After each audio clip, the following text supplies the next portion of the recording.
我首先介紹下自己先。咁我係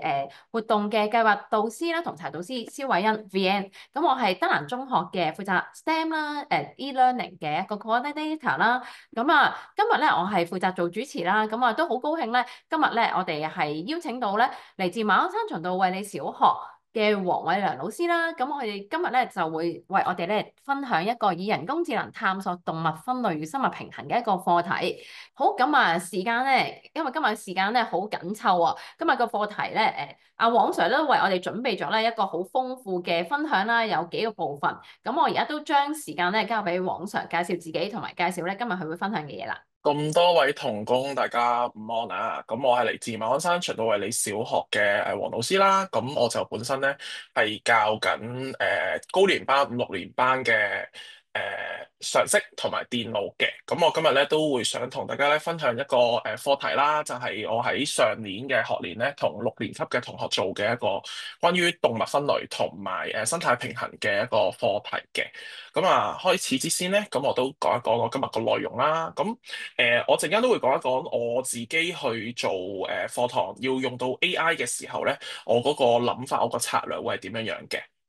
咁然之後咧，我就會講一講我上年做嘅兩個課題啦，一個就係用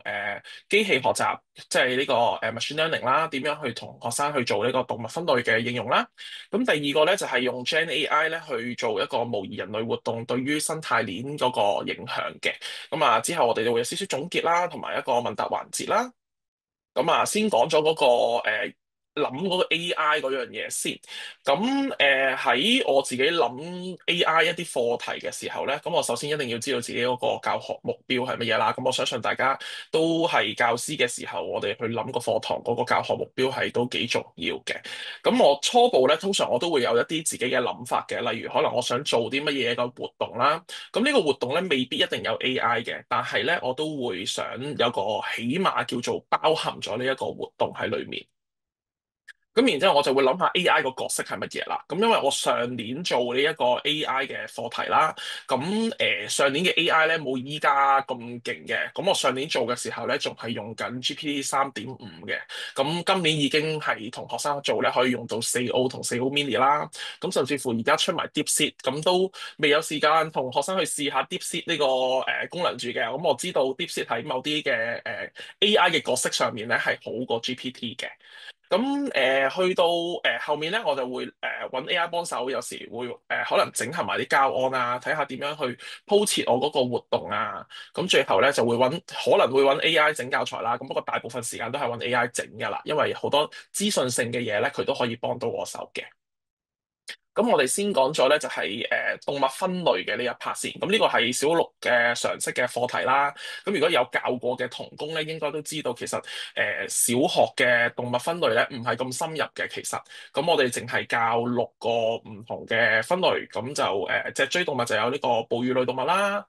爬行類啦、鳥類啦、魚類啦，仲有兩棲類啦。咁無脊椎方面咧就淨係教昆蟲類嘅啫。咁喺呢個課題裏面咧，其實我自己咧就都想學生學多少少，就唔係淨係喺課文裏面出現過嘅動物，佢能夠分到類，咁都希望佢係一啲其他嘅動物，可能日常常見嘅，咁佢都能夠識得去分類嘅。咁成個課堂嘅目標咧，我就希望梗係先深化咗佢哋嗰個動物分類個能力啦，就唔好淨係識得睇書裏面嘅圖片嚇，學多少少唔同嘅動物嘅。咁啊，我初步諗咧就係可能我有啲資料會俾佢啦，可能係圖卡啦，咁然之後佢哋根據嗰張相啊，或者登有一啲資料啊，去做一個特徵嘅分類。咁然之後咧，我就揾咗machine learning 去幫手。咁其中有一個可能大家都有聽過，就係 Google 嘅 Teachable Machine。咁佢其實本身裡面咧可以做到一啲圖像嘅分類啦、影音嘅分類啦，或者可能一啲動作嘅分類。咁我就簡單少少，我淨係做咗呢個圖像嘅分類啫。咁啊，然之後就教佢啦，因為我都教埋電腦科啊嘛，咁所以咧我就喺電腦科度咧，可能先教佢玩下呢個 Google Teachable Machine 點樣啊，俾啲狗嘅圖片啊，同一啲貓嘅圖片啊，然之後俾佢哋去 train 一個AI 嘅 model 啦，咁然之後咧佢哋就會可以學識點樣去用呢一個 Google Teachable Machine 去 create 一個 model。咁都好玩嘅成個過程裏面，其實因為小朋友第一次接觸啦，上年 AI 啱啱先至又唔係叫啱啱出啦，但係就啱啱開始入到學校裏面啦。咁對於小朋友嚟講咧，其實係一個好新奇嘅事情，尤其是我哋可能 create 咗一個分狗同埋貓嘅 model，佢哋會測試嘅時候咧，就會好中意將自己個樣咧就擺落去個 model 嗰度，就睇下自己究竟係屬於貓定係屬於狗咁樣樣嘅。咁後尾都佢哋越學越多咧，就識得加翻個人嘅 model，就影同學仔嗰張相，就加埋落去一齊做。咁啊，最後咧我都會製作一啲教具同埋教材啦。咁啱啱都有講過啦，我只係一個普通嘅小學常識老師嚟嘅啫。咁我如果要去知道啲動物嘅品種咧，對我嚟講咧，其實都困難嘅。咁所以咧，我都揾 AI 咧去幫我手咧，就去建議咗總共75種嘅動物品種，因為喺可能魚類，可能三文魚，佢哋好清楚知道係魚類。咁我又唔想做到咁基本嘅呢一啲嘅動物俾佢哋分類，因為有啲同學仔咧其實都係叻嘅同學仔嚟嘅。咁如果俾一啲咁簡單去玩咧，上堂咧佢可能就會覺得好無聊。我都唔需要睇任何嘅資料啊，我都知道佢一定係魚啊，一定係鳥類啊咁樣。咁但係咧，我亦都要需要兼顧有啲可能能力比較差啲嘅，咁都想佢可以做到咧。咁我就揾咗AI 去建議我75類嘅動物啦。咁另外咧，我都揾 AI 咧去幫我手咧去 create 咗一啲嘅資料嘅，因為如果我自己要去做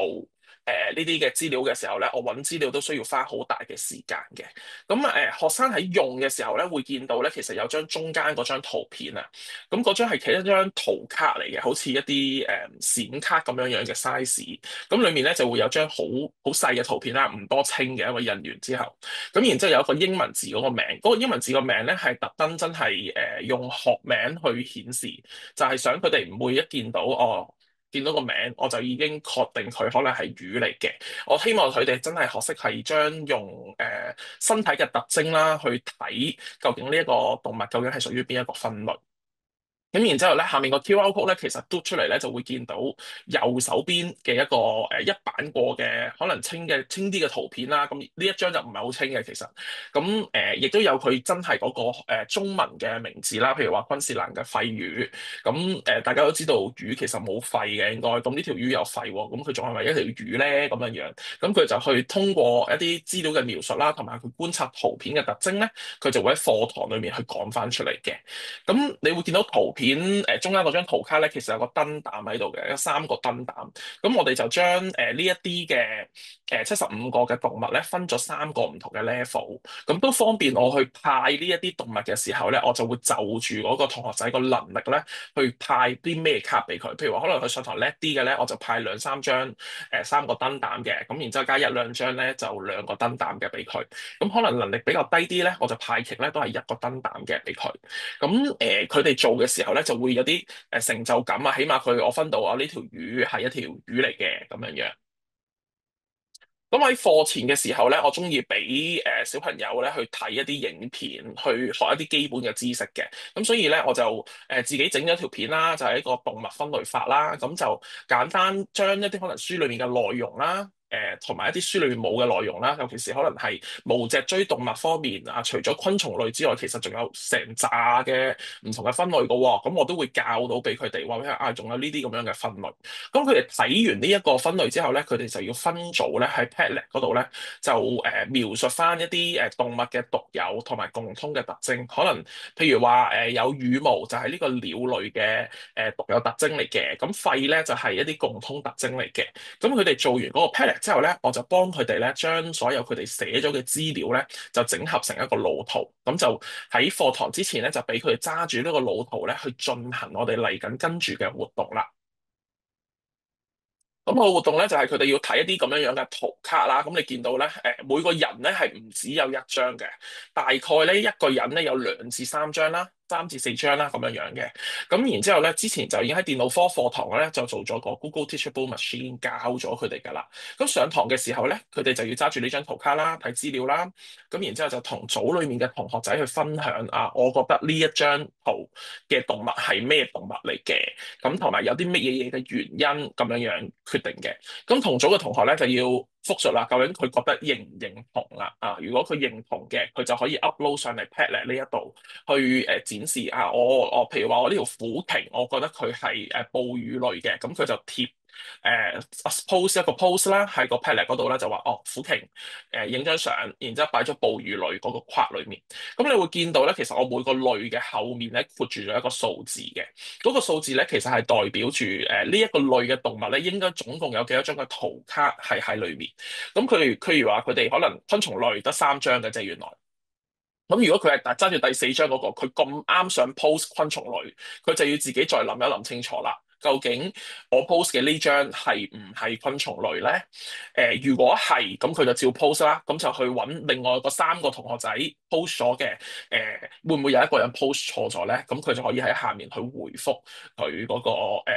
意見啦。咁如果唔係嘅，咁可能佢自己錯嘅，佢就去揾下其他嘅類別會唔會有啦。咁除咗左手邊個6個咧，就係課本裏面有嘅知識之外咧，咁你都會見到右手邊有4個咧係無脊椎動物嘅分類嚟嘅。咁都希望讓佢哋知道啦，起碼原來我哋常見嘅蝦同埋蟹係另外嘅一啲類別，佢唔屬於魚類，唔係喺水裏面生活就係魚類，亦都唔係啲咩兩棲類嘅動物咁樣樣。咁然之後咧，佢哋就會去訓練佢哋個 AI 嘅 model 啦。咁個做嗰個模式咧，其實佢哋會分組啦，一組4個人啦。咁就每個人負責搜集啲唔同嘅類別。咁我嘅要求咧，就其實係起碼要分到書裡面嗰6類嘅動物。咁你會見到右手邊嗰張咧，其實係佢哋個做出嚟嗰個 model 嗰個 cap 圖嚟嘅。咁你見到有一個類別咧，尾二嗰度寫住其他嘅。咁就係因為有啲同學仔覺得黃老師一定會陰我哋，唔會淨係出6個動物嘅咁簡單嘅，佢一定會擺啲唔係其他動物嘅。咁佢就俾佢估中咗啦，因為我起碼會擺蜘蛛，因為書裡面其實我都講到明蜘蛛其實唔屬於昆蟲類。咁佢哋就自己諗下會擺啲咩嘅動物喺嗰個其他嗰度咧咁樣。咁佢哋每一組每一個同學仔咧就會擺可能大概3至5張嘅圖片啦。咁我都有同佢哋講到，其實喺 machine learning 裏面咧，你擺得越多嘅圖片咧，佢嗰個準確度咧就會越高嘅。咁所以你見到呢一組嘅同學仔咧，其實佢每一個類別咧擺咗25張相去 train 嗰個 model，等佢可以分辨到正確嘅類別啦。咁然之後咧，我就將佢哋訓練出嚟嘅嗰個 model 咧，我就會準備咗10張嘅相片，咁就去俾佢哋做分類嘅。咁我第一張咧，我一定揀一個人類先啦，咁姜濤啦。咁但係咧就顯然地，你會見到第6組咧係分辨唔到姜濤嘅。咁即係好簡單，就係佢喺哺乳類嗰度咧冇擺到人類嘅圖片落去，咁所以佢就冇辦法分到係姜濤係人類嚟啊咁樣樣。咁但係咧，你會留意到咧第3張圖咧。係條彈塗魚嚟嘅，其實彈塗魚係魚類嘅，咁但係咧冇一組去分辨到啦。咁其實又唔係佢哋嘅錯嚟嘅。呢一個例子咧，剛剛好就可以俾我喺課後咧同佢哋做個反思，嗰個 AI 嗰個準確性究竟高唔高嚇？咁係因為佢哋揾翻嚟嘅圖片咧，真係完全唔似係呢一張，唔算係魚類啦，似兩棲類啦，似爬行類啦咁樣樣。咁所以後尾咧我都安排咗另外一張圖片啦，係似啲魚類嘅，等佢哋可以攞到啲分數啦。另外一張咧就係第10張啦，咁其實都有少少唔好嘅，因為佢始終睇起嚟咧可能似係兩棲類啊，亦都似係爬行類啊，咁就睇佢哋自己搜集到嗰啲相片，究竟係屬於啲咩類型嘅相片啦。咁剛好就因為有呢3個例子啦，嗱1啦、3啦、5啦，同埋呢個10啦，剛剛好就有呢啲咁嘅例子，咁我就可以喺課後咧真係攞出嚟同佢哋講話啊。咁AI 其實準唔準確咧？佢嗰個用途嘅時候，如果佢唔準確，我哋又可以點做咧？我哋係直接唔用 AI，定還是係我哋加強佢嗰個準確性咧？另外一樣嘢亦都反思就係、如果我可能將好多張可能10號嗰張圖片，我不停話俾佢聽呢個係兩棲類、兩棲類、兩棲類。可能對於 AI 嚟講，佢好多嘅時候，佢會學識咗原來呢個係兩棲類，而真係忽略咗佢本來嘅嗰樣嘢。即係亦都想話俾佢哋知，就係我如果有一個好大嘅數據，其實我可能真係會影響到 AI 嘅嗰個準確性，讓佢哋知道其實 AI 未必一定係咁準確嘅。使用起上嚟嘅時候咧，都需要留意嗰個準確性啦。究竟我係咪送到十足十啦？咁樣。咁跟住落嚟咧，我都示範一下嗰個 Teachable Machine 啦。咁咧其實佢本身咧有一個 app 嘅，咁就喺iPad 嗰度可以俾佢哋用啦。咁我啲學生就用 iPad 嗰個 app 嘅，因為佢哋係 BYOD 嘅班別。咁另外咧，有啲同學仔咧都選擇用網頁版嘅嚇。咁網頁版咧做操作嘅時候咧，尤其是我哋 upload 相片咧，都會比較容易啲操作。咁需唔需要話匯出題真係變咗做一個 model 交俾老師咧？其實我又覺得冇需要，因為初頭我想佢哋係咁樣做嘅。咁但係其實原來佢哋都未必輸出得到。咁有啲同學仔叻嗰啲咧就會做得到。咁但係可能成組都係 fair 嘅能力嘅時候咧，其實佢哋未必做得到。咁佢後尾我哋就做法咧就係佢 share 佢嗰個model 嗰條 link 俾我，咁我就直接喺個電腦度開嘅時候咧就可以幫佢手再撳多次嗰個 train model。咁但係啲相片就已經喺晒度。咁呢個呢度呢個係iPad 版嘅 Teachable Machine 嚟嘅。咁你會見到其實有 image project 啦、audio project 啦，同埋 post project。咁我自己玩咧就係用緊 image project 嘅。咁但係 audio 咧同埋 post 咧其實都幾好玩嘅，即係可能我叫佢up，咁佢就會 generate 一個 up 咁樣樣，或者你可能做一個動作係 up 咁樣樣，咁佢就會 post project 咧，佢可以 generate 到啊呢啲動作叫 up 咁樣樣。咁我呢度咧我就會示範，可能用個 image project 啦。咁咧，我哋用翻個基本 standard 咁就 OK 噶啦。咁佢本身咧已經開咗兩個唔同嘅 class 俾你，即係唔同兩個唔同嘅類別啦。咁咧，可能我就會我第一個 class 就係包啦，paper season stone 啦，paper。第二個就剪啦。咁然之後，可能我加到個 class 嘅時候咧，我就可以有個揼啦。好啦，咁然之後咧，佢哋啲同學仔咧就會用到 upload 嘅功能啦，咁去upload 啲相片啦，咁亦都可以用到個 webcam 嘅。咁佢哋做嘅時候咧，佢哋就可以 hold to record 啦。咁我都建議佢哋要 hold 嘅，因為起碼你要有一個足夠嘅數量咧，佢先至可以做到。咁我譬如話包，咁我就儲，可能譬如話我 OK。好啦，夠啦，100張，唔好太多，一陣間可能個商法承受唔到。好啦，剪我準備好先，剪，咁我就影下唔同嘅樣啦。好啦，夠啦，80幾張。揼咧，最好最最好做嘅時候，其實有少少係教啲學生係要個背景唔好咁花啦。好啦，夠啦。咁陣間應該喺呢個數量咧，就應該揼同埋包咧就容易啲分辨嘅，因為嗰個數量多啲。咁然之後好簡單，其實就 train 個 model 嘅啫，冇任何編程嘅成分喺裡面嘅。咁對於學生嚟講咧，佢做咧其實就只係需要做揾集收集圖片啦。咁然之後同埋佢嗰個思維，究竟我學咗呢一啲咩動物，譬如我學咗魚類嘅時候，我識得幾多條魚啦？或者鳥類嘅時候，我識得有幾多條隻雀仔啦，咁樣樣。咁然之後咧，佢哋就將嗰個 product 咧就會交嚟俾我啦。應該唔使 train 5分鐘咁耐啩。撈緊。好啦，咁我哋等一等啦，都要排下隊。所以咧，呢一個 project 我就放咗喺課後嗰度做，因為如果喺課堂上面做嘅話咧，其實都幾花時間。因為你諗下，如果一班6組，每組都一齊 train 一個而家有300張相嘅 model 嘅時候咧，對於學校嗰個上網能力都幾大嘅負擔。咁可能你花咗好多嘅時間去上堂嘅時候，就不停喺度等啊。咁然之後大家就喺度冇嘢做。咁但係相比之下，你如果放喺課後去做嘅時候咧，佢亦都可以花多啲嘅時間去收集圖片啦，咁然之後又可以諗多一層啦，即係可能即時性諗同完咗之後諗都有啲分別喺嗰度嘅咁樣。好啦，得唔得到咧？好啦，我哋講住先啦，等佢撈下先啦，我後面仲有一版可以睇得到。好，另外一個咧就係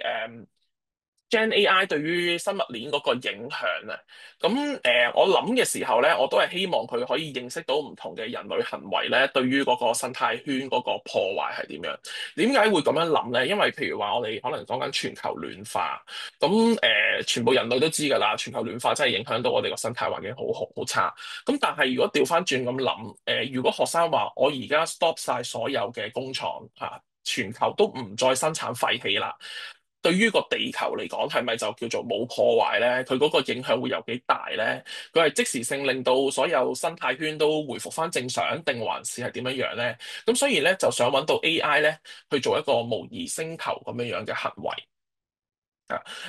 可能我做咗一啲嘢，可能成個星球話冇晒水，咁會對嗰個生態究竟有啲咩嘅影響咧？可能係佢獅子唔再食肉啦，獅子轉咗食草啦。咁究竟又對嗰個星球會唔會有啲咩嘅影響咧？咁都想俾佢哋做到一啲咧，係平時可能我哋需要花好多嘅時間先至可以知道個結果，又或者係一啲根本唔可能發生嘅事情，譬如話頭先啱啱講過獅子食草。咁呢啲事情其實基本上喺現實生活中係冇可能發生嘅。咁佢哋去做嘅時候咧，就可以諗到一啲比較天馬行空啲嘅影響啦。咁我哋去揾出究竟真正有邊啲人類嘅行為係對嗰個生態圈做緊一啲好大嘅破壞嘅咧。咁所以咧，成個角色裏面咧，AI 咧就係幫我手負責模擬嗰個生態圈。咁啊，喺 AI 方面咧，佢都會有幫我手去建議一啲人類嘅行為嘅。咁除咗我哋一啲可能認知嘅，就係我殺晒所有某一種動物，或者可能我斬晒全球啲樹，嗰啲比較簡單啲之外咧，佢都幫我手去諗下有冇啲深入少少嘅行為啦。佢就將我幫我手咧，將10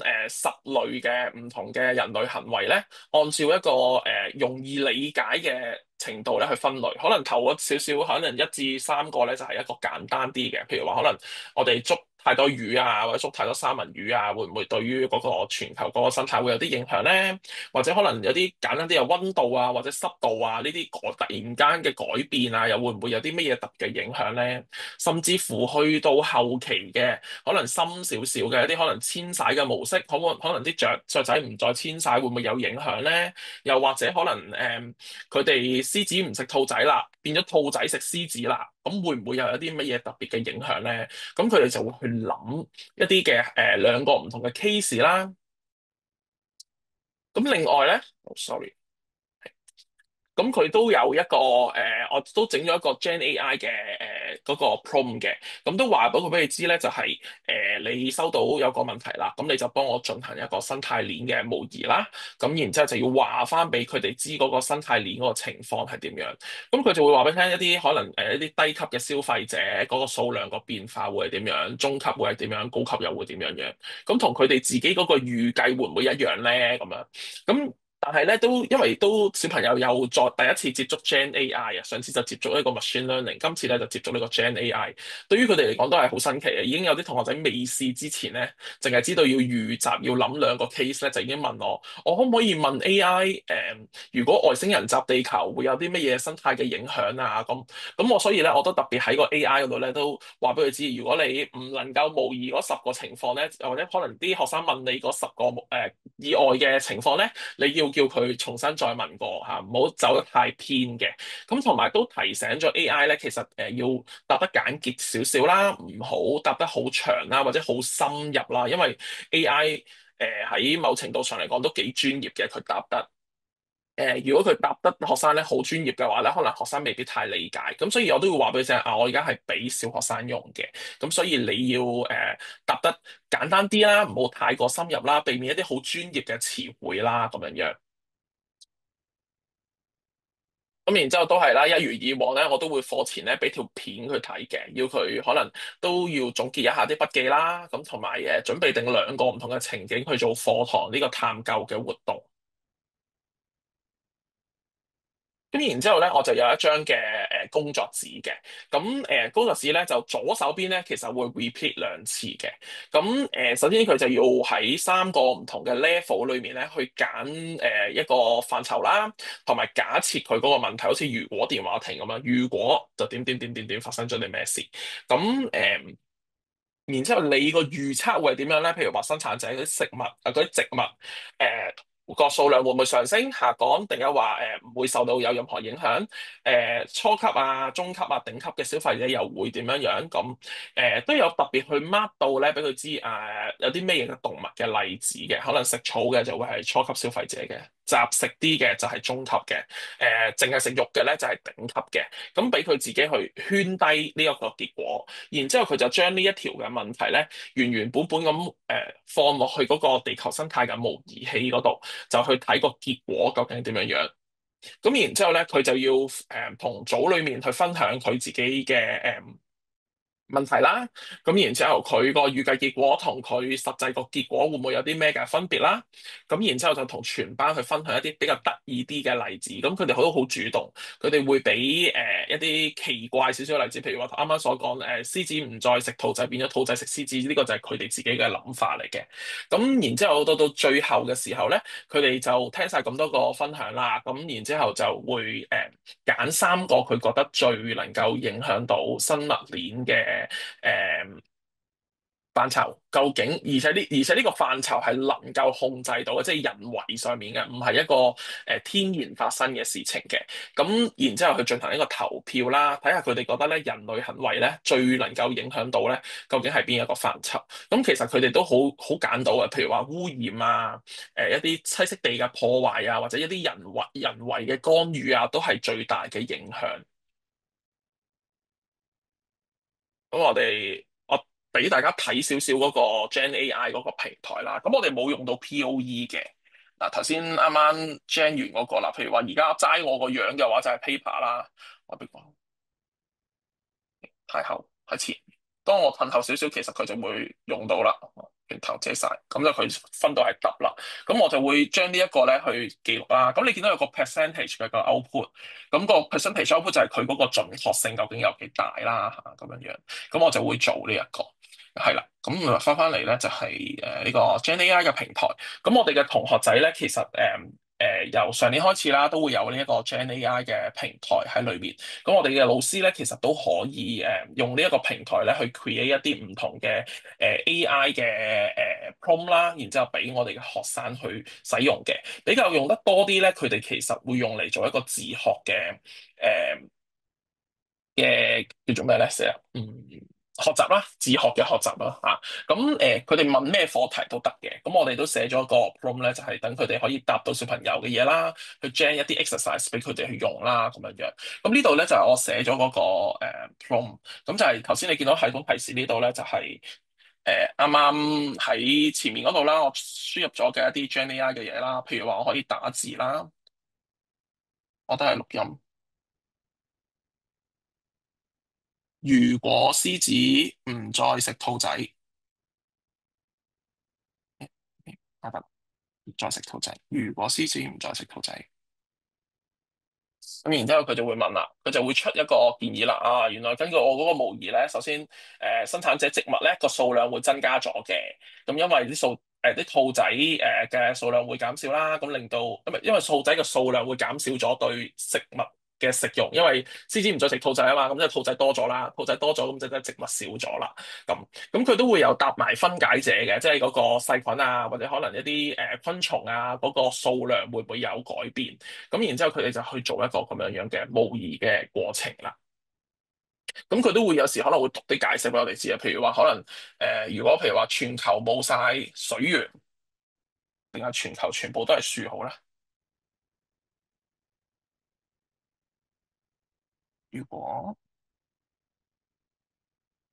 全球都是森林，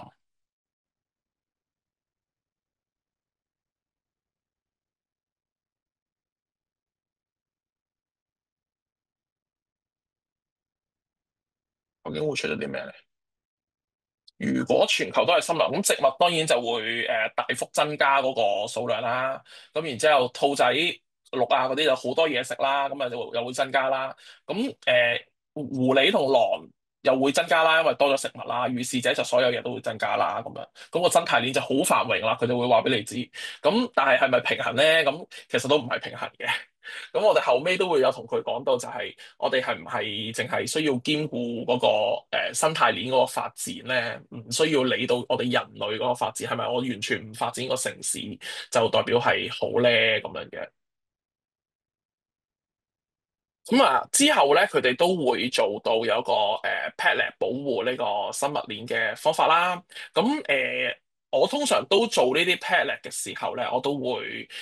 俾一個例子佢哋先嘅，即係讓佢哋知道我想佢哋喺 padlock 做到啲乜嘢嘢。譬如話左上角嗰個係我俾嘅例子嚟嘅，咁佢哋當然就唔可以抄我嗰個例子啦，要寫啲係佢哋以外嘅例子啦。咁同埋咧，佢哋做完之後咧，我都會建議佢哋做一個評分嘅，對於佢哋認同嘅一啲方法，佢去俾分啦，或者唔認同嘅，佢又俾低分啲啦，佢甚至乎可以留言添嘅。咁做一個同儕互評咧，其實都幾好睇嘅呢一件事，即係作為老師睇後面佢哋有唔同嘅觀點，然之後佢哋個討論喺個 Padlet 嗰度進行。咁有時有啲同學仔可能個觀點好錯嘅時候咧。其實佢哋會有啲好激烈嘅討論嘅，即係我好似唔係咁喎，我覺得咁樣係唔啱喎，因為乜乜乜乜乜咁有時會出現就係嗰個同學仔好覺得自己嗰個觀點係冇錯咧，佢就會再回應佢，唔係喎，我覺得係應該係咁喎咁嘅時候咧，就通常會有第三個同學仔走出嚟就話俾佢知，唔係啊，佢講嘅嗰個 A 嗰個係啱㗎，咁然之後佢哋就會互相去做嗰個討論。咁我覺得喺常識科裏面，其實有一樣嘢就好重要咧，就係嗰個激烈嘅討論啊！我好中意見到學生有激烈嘅討論，佢哋一有激烈嘅討論咧，就真係代表佢哋嗰個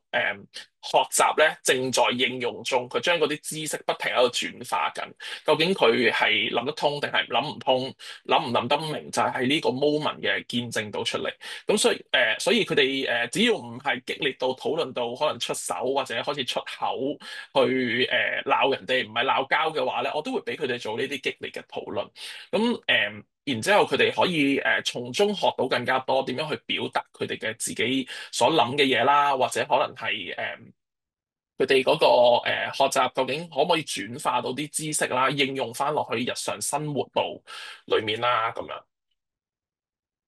咁啊，呢度咧我做個簡單嘅少少嘅總結啦。咁咧，我通常咧用呢個 AI 嘅課後延伸嘅訓練活動咧，咁啊學生除咗可以用平時做功課嘅形式去展示自己學到啲嘢之外，咧其實都係一個新啲嘅方法嚟嘅。咁啊，我都好中意俾學生做一啲唔使寫字或者唔係做功課嘅形式去展示佢哋學到嘅嘢嘅，可能畫下畫啊，做下張海報啊，錄個音啊。或者可能係做個 PowerPoint 啊，拍條片啊，咁呢啲其實都係一啲唔同嘅叫做展示佢哋學習成果嘅一啲方法啦。咁呢啲方法可能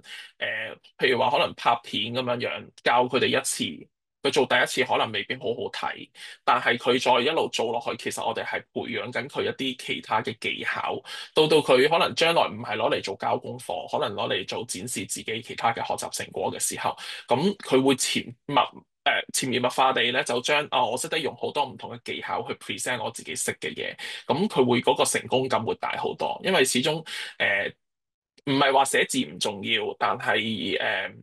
唔能夠淨係用寫字去判斷個學生究竟佢學得識唔識呢一樣嘢。咁所以呢個我都好中意用好多其他嘅方法俾佢哋去做。咁啊我哋教嘅時候要諗下嗰個用嗰個 AI 工具係唔係一個同學習重點相關啦，因為始終其實唔淨止 AI 啊，我真係覺得電子學習都一樣係嘅。我係唔係必須要用呢個電子工具咧？我上年有喺呢一個混合式學習嘅證書課程嗰度學到，我嘅 professor 係曾經講過有一樣嘢，我覺得好啱嘅咧，就係你去諗呢個電子工具嘅時候，究竟呢個電子工具發揮到嘅嗰個效能係唔係比傳統嘅教學高好多咧？定還是其實傳統嘅學習已經發揮到好大嘅效能，你根本冇需要用電子嘅工具去做咧？常識科嘅裏面咧有一個好大嘅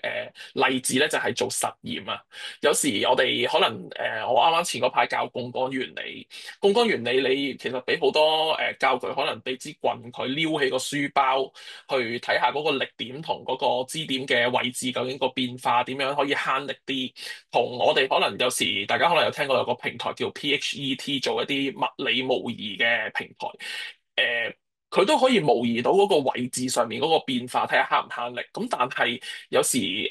我俾學生去真係用力去撩起個書包呢啲實驗，同佢喺個 iPad 嗰度撳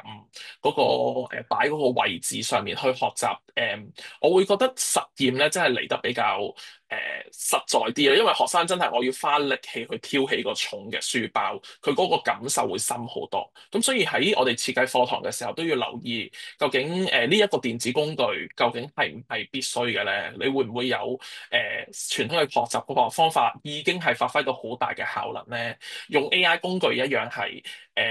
你係咪必須要用呢一個 AI 嘅工具咧？咁用咗 AI，譬如話我嗰個地球模擬，咁我唔用 AI 嘅時候，其實我好難去模擬嗰個情況。但係我用咗 AI 嘅時候，啲學生就可以幾天馬行空嘅嘢，佢都可以模擬得到。佢唔會走嚟問我，黃老師，如果獅子唔食兔仔，變咗兔仔食獅子，個地球生態圈會點啊？其實佢嚟問我，我都未必答得到佢，我都冇呢個咁樣嘅知識基礎去答得到佢呢件事。咁所以喺要睇情況去設計 AI 嘅課堂啦。咁同埋要留意一樣嘢就係學生能唔能夠做得到，因為 AI 我上年做嘅時候 AI 好新啊，咁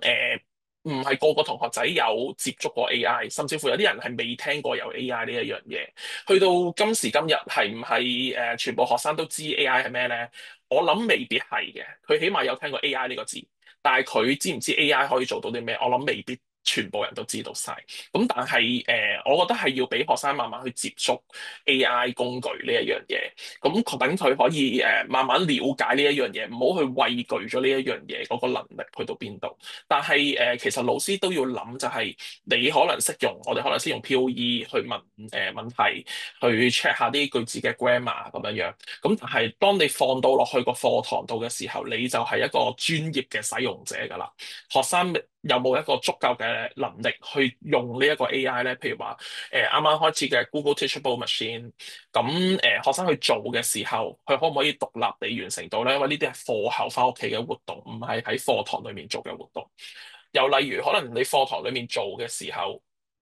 同學仔係咪真係識得問嗰啲問題咧？所以我哋都有教啲學生點樣去提問 AI 嗰啲 prompt 嘅，所以佢哋要好留意呢一樣嘢。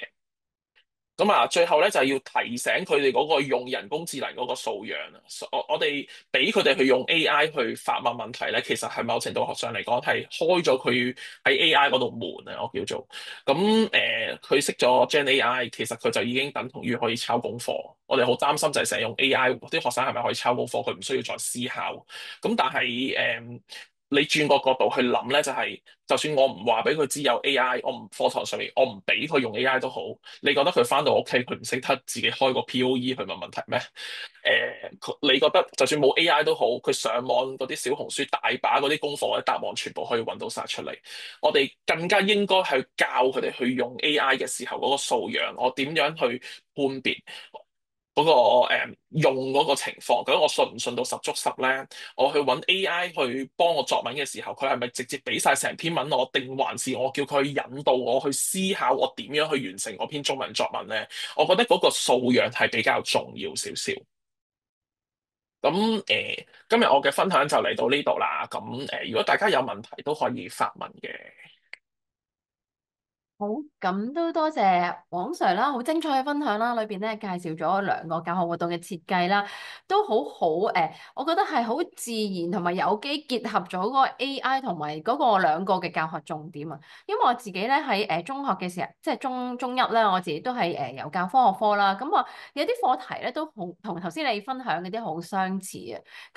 但係咧都見到，因為可能都係黃 Sir 係即係資訊科技科統籌老師啦，咁我同時係咪都係要教埋常識科，所以咧我見到你即係喺運用兩個即係去設計嗰個課堂嘅時候咧，喺知識重即係喺嗰個課堂重點啦，同埋喺個技術運用上高咧都配合得好好喎。咁如果各位老師咧都可能即係有一啲問題咧，都歡迎咧透過而家咧我哋一啲答問時間啦，去喺 Chatbox 嗰度咧去或者開咪啊咁樣去問啊黃 Sir 啊，睇下有冇啦。喺等嘅時候咧，我有少少問題都想同阿黃 Sir 交流一下。咁我見嗯。咧頭先即係都分享過啦。喺第一個教案裏邊咧，你咪即係去透過去用AI 幫你去搜集資料啦。咁我都好認同咧，其實即係用 AI 其實係方便咗我哋去做老師嘅備課。咁但係咧，我見到咧好犀利喎，你即係可能嗰個技術咧都即係多啲研究啦，即係你都係不停咁樣研究啦。我自己咧都喺度諗嘅，如果處理即係我收集到咁多數據咧，你可唔可以分享一下少少技巧？究竟75個動物喎，咁哇大量嘅 data，你有冇啲即係少少嘅 tips 或者技巧，讓到即係老師，譬如我都試過啊咁多嘅時候，你點樣有啲咩方法即係去分翻落去擺翻落去整啲卡仔嗰度，其實係牽涉大量數據噶嘛？你又會點樣做咧？係啊。嗱，我通常咧，佢做第一次俾我嘅時候咧，係好混亂嘅，呢嗯啲資料全部都。咁我通常就會再加多一個問題，就係請佢可能我需要按6個分類去排行嘅。最好就係可能簡單嘅，你會幫我放前面；困難嘅盡量放喺後面，幫我做整理。嗯另外一樣嘢就係我哋可能大家都知道用 AI 嘅時候係用 token 啊，要即係要少少錢咁樣樣，可能你每一個問題其實都係使緊錢啊，或者可能使緊學校嗰啲 token 啊咁樣樣。咁但係可以問問題之前，其實都諗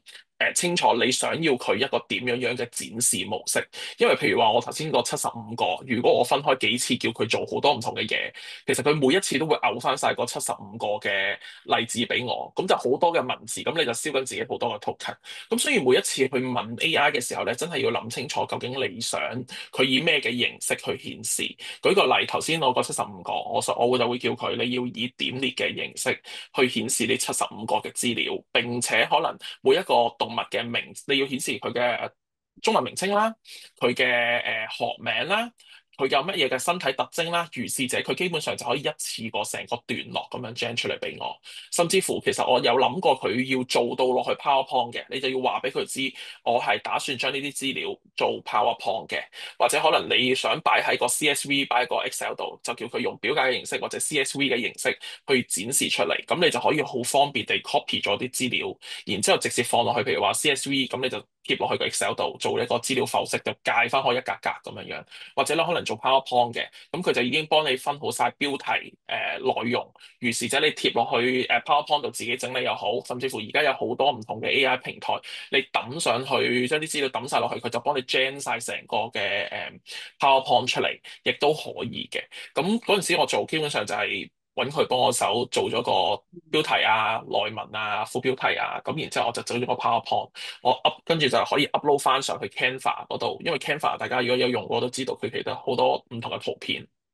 咁雖然冇辦法真係75種動物我都揾到嗰啲圖片，咁但係就起碼揾到大部分啦。咁其他揾唔到嘅，我就上 Google 去再揾嗰啲高清嘅圖片啦，甚至乎維基百科通常都可以幫到手嘅。除咗一啲好冷門嘅動物之外，咁我去做嘅時候，其實我就簡化咗好多我嘅工作。第一，我就唔需要搜集資料揾75種動物出嚟啦。第二就係我揾完嗰75種之後，我仲要喺維基百科嗰度去揾啲我需要嘅資料。咁大家都知道維基百科係你有權限就改得㗎啦嘛。咁裡面我仲要去核實佢嗰種準確性嘅時候，都係一個花費時間嘅地方。咁雖然頭先都有講過AI 嘅資料係咪真係完全準確咧？咁所以都要自己去望一望嘅嚇。咁但係佢就起碼將大部分人喺網上面講嘅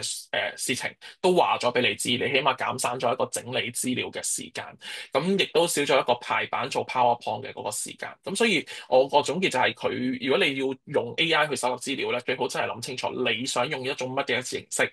去跟進嗰個工作，你就預先已經要話定俾佢知你想要一個乜嘢嘢嘅形式去顯示，咁你就可以快啲可以到你自己個目標，做到你想要嘅嘢咯。明白晒，好清楚啊！咁仲跟進一個問題啊，即係頭先都講啊，嗰個準確性其實咧，因為即係都係啦，可能你都係即係都，我哋成日都用 AI 啦，我又教 science，都發現咧都有一個準確性嘅問題啊。咁譬如就住頭先個教案，其實都我都聽到啊，網上係咪都要即係花啲時間去核實啦？咁喺個過程裏邊其實會唔會有一啲即係除咗係即係你逐個揾啊，定係會唔會會有啲其他嘅方法去即係再做核實咧？譬如我自己咧，我都試過嘅。譬如我高中教science 嘅，咁啊我就係想去試下即係識唔識答嗰條題目答得準唔準確啦咁樣。咁我就試過用唔同嘅平台。去即係AI 唔同嘅平台啦，去就住佢解答同一個問題，去睇一睇佢嘅資料。係咪相似啊？或者個方法好唔好啊？咁你覺得定係你即係作為IT 老師啦，或者係啦專業啦咁，你覺得點樣核實對你嚟講，或者喺現行去備課嘅時候，你覺得會係穩陣啲、準確啲，定係啦？你會點樣即係去選擇咧？咁樣誒、我自己平時教同事咧，教學生咧，我就教佢你信七成，就唔好信剩低個三成嘅。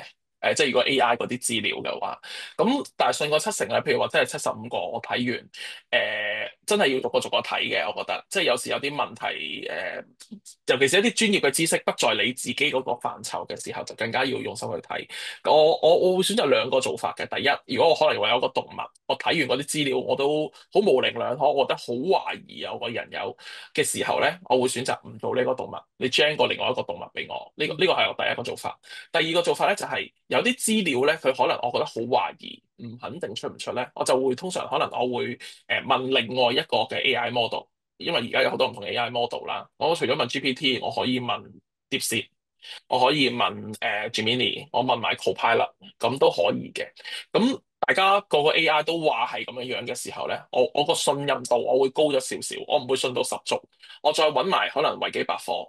咁但係有時可能你要花好多呢啲咁嘅時間嘅，咁我要覺得有一種取捨啦，真係如果你覺得我本身做成件事可能花1個鐘頭嘅時間，我淨係 confirm 一個動物嘅嗰個特徵，我都已經花咗半個鐘頭啦。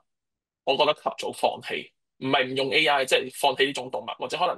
嗰個特徵你睇完之後，其實都唔係好影響到學生去判斷究竟佢係邊一個類別嘅，不如你就唔好出嗰一句啦。你如果覺得好懷疑嘅話，咁所以我覺得頭先都有講到話 AI 工具，你究竟係咪必須要去使用呢一樣嘢？如果你用 AI 工具嗰個準備嘅時間係大於你去準備一個傳統教學，而呢一個 AI 工具嗰個教學嘅效能可能只係多咗少少嘅啫，唔係話特別高嘅時候，咁不如用翻傳統教學。因為我哋做電子學習又好，混合式學習又好，大家都好清楚一樣嘢，就係我準備嘅課時，唔係準備課時，準備教材嘅時間係遠多於以前傳統教學。因為傳統教學可能大家上一手已經留低好多嘅教學材料，我只需要照跟住做，或者可能我照 modify 啊，可能執下啲資料啊，睇下會唔會有 update 啊，咁就已經完成咗。咁但係喺我哋做電子學習，可能又要拍片啊，或者可能做啲工作紙啊，或者可能你搜集資料啊，其實都花多咗嘅時間嘅時候，你就要去取捨，究竟值唔值得去做呢一樣嘢？喺我呢兩個 AI 嘅課題裏邊咧，我其實覺得係好值得去做。雖然我花嘅時間真係多咗，但係第一我開咗學生 AI 嗰度門，我俾佢提早接收咗呢一個嘅資訊，我可以提早教到佢點樣去正確使用 AI。呢個我覺得第一樣嘢。第二樣嘢就係佢去分類動物嘅時候咧，我以前會用寵物小精靈嘅。因為書冇啊嘛，同埋你模棱兩可，冇一個準確嘅答案最好討論㗎啦呢啲。咁但係正正係因為模棱兩可呢一樣嘢，就結果就變相你有好多動物你都冇辦法確認佢咩。比卡超屬於乜嘢？老鼠、田鼠，你唔知分唔到類嘅。其實你冇辦法，因為冇一個身體特徵去分類。咁而家我用咗 AI 嘅時候咧，其實佢哋去揾一啲資料啦，佢哋自己話咗俾我知啦。佢覺得可能原來比卡超可能係哺乳類。咁佢覺得係假設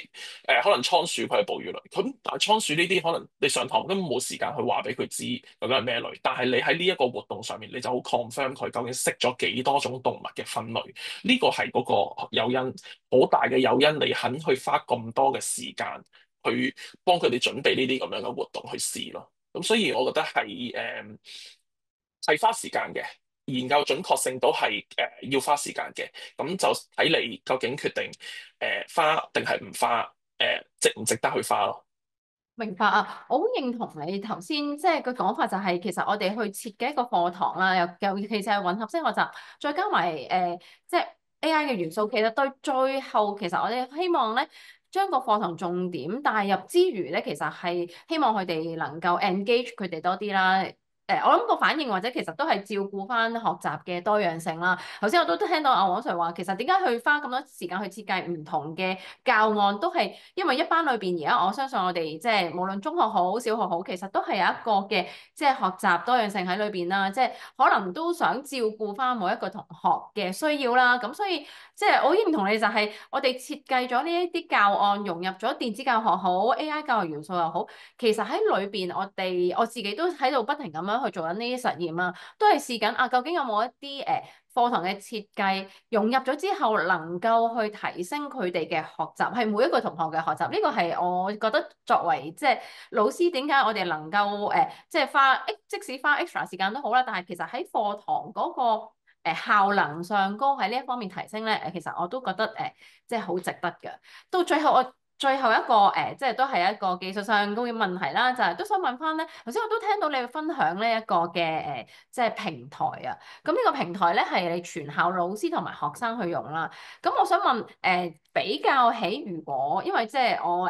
比較起俾學生去用一啲即係譬如 Po 啊或者一啲平台。定係即係你哋用你哋自己嗰個嘅全校一個教學平台，我諗係一啲即係一啲可能要 log in 嘅一啲 AI 平台啦。咁有啲乜嘢好處？如果俾你，你會唔會去即係點解你會去揀呢一個俾同學仔或者全校老師用，而唔係Po 啊 DeepSeek 咧咁啊？嗯，先回應一啲事先，上年冇碟事因為，咁但係Paul 咧，實上年我哋用嘅時候咧，有一個唔好嘅地方就係、我唔知道佢問咗啲乜嘢，我嗯睇唔到個記錄。呢一個平台咧，我哋喺老師個層面咧，係可以睇到佢問咗啲咩嘅問題嘅。咁尤其是佢可能對於新接觸 AI 嘅同學仔咧，硬係會嘥啲 token 去問啲好無聊嘅問題，一加一對幾多啊？Hello，我係邊個啊？咁樣樣，跟住 AI 就會嘥啲 token 同佢講，Hello，我係 AI 啊，咁啊完咗嗰句啦。咁但係佢就會冇咗啲 token 咁樣樣。咁但係有一個特別大嘅好處咧，除咗頭先講過，我哋因為睇到佢問咗啲咩嘢嘅問題，我哋今年俾4至6年級嘅同學仔咧都可以用呢一個平台去做自學。咁當然亦都有啲同學仔真係去做自學啦，問一啲好深嘅問題，甚至乎你可唔可以出幾條唔同程度嘅數俾我去？啱啱今日學完速率，你可唔可以學翻俾翻幾條唔同嘅數我去練習啊？咁然之後仲可以幫佢對埋答案啊。之餘呢啲真係基本嘅自學之外咧，我哋都發現咗有一種問題啊，佢真係純粹揾 AI 去傾偈。佢話我媽媽今日鬧我，咁我好唔開心。咁 AI 就充當咗一個電子社工嘅角色，去